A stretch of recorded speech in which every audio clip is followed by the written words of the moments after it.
Hello అండి, ఈరోజు మన రెసిపీ వచ్చేసి వామ్ అన్నం. సో వీటికి కావాల్సిన పదార్థాలు ముందుగా చూసేద్దాం.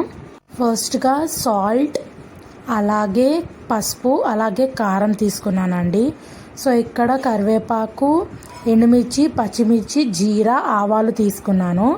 అలాగే ఇక్కడ బిర్యానీ ఆకు, లవంగాలు, చెక్క, అలాగే వాము. సో ఇప్పుడు ఇక్కడైతే ప్యాన్ పెట్టేసుకుని నేను ఆయిల్ అయితే వేసేసుకున్నానండి. ఇప్పుడు నేను ఇందులో 2 బిర్యానీ ఆకులు, అలాగే చెక్క, దాల్చిన చెక్క, లవంగాలు యాడ్ చేసేసుకొని ఒక్కసారి ఫ్రై చేసేసుకుంటున్నాను. ఇది హెల్త్కి అయితే చాలా చాలా మంచిదండి. సో మీరు కనుక మన ఛానల్ కొత్తగా చూసినట్టయితే తప్పకుండా సబ్స్క్రైబ్ చేసేసుకోండి. అలాగే like, share and comment. So మీరు ఈ ఇంట్లో ట్రై చేసి ఎలా అనిపించిందో తప్పకుండా కింద కమెంట్ సెక్షన్లో తెలియజేయండి. ఇక్కడైతే పోపు ఐటమ్స్ అన్నీ కూడా యాడ్ చేసేసుకున్నాను ఈ మసాలాలో. ఇప్పుడు వీటిని కూడా మనం ఒకసారి వేయించేసుకుంటున్నామండి. దీని టేస్ట్ అయితే చాలా చాలా బాగుంటుందండి, ఒక్కసారి ట్రై చేయండి. అండ్ పిల్లలకు కూడా చాలా చాలా బాగా అయితే నచ్చుతుందండి, ఒక్కసారి ట్రై చేయండి.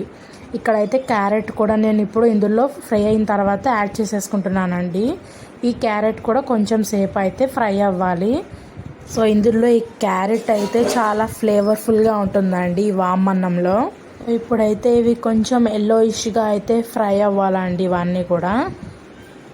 సో ఇలా అయితే ఫ్రై అయిపోవాలండి మొత్తం క్యారెట్. చూస్తున్నారు కదా వీడియోలో. ఇప్పుడు మన రెసిపీలో మెయిన్ ఇంగ్రీడియంట్ వచ్చేసి వాము కదండి. సో ఆ వామునైతే ఇక్కడ నేను యాడ్ చేసేస్తున్నాను క్యారెట్లో. సో ఇప్పుడు ఈ వాము కూడా కొద్దిగా అయితే ఫ్రై అవ్వనివ్వాలండి. వాము యాడ్ చేసిన తర్వాత కొంచెం సేపు ఒక 2-3 మినిట్స్ అయితే వేయించుకోవాలి. అప్పుడైతే ఇలా అయితే అవుతుందండి. ఇప్పుడు నేను ఇందులో తగినంత సాల్ట్ అయితే యాడ్ చేస్తున్నాను. మేమెంత యాడ్ చేస్తున్నాం అనేది చూడకండి, సాల్ట్, కారం, అలాగే మసాలా దినుసులు.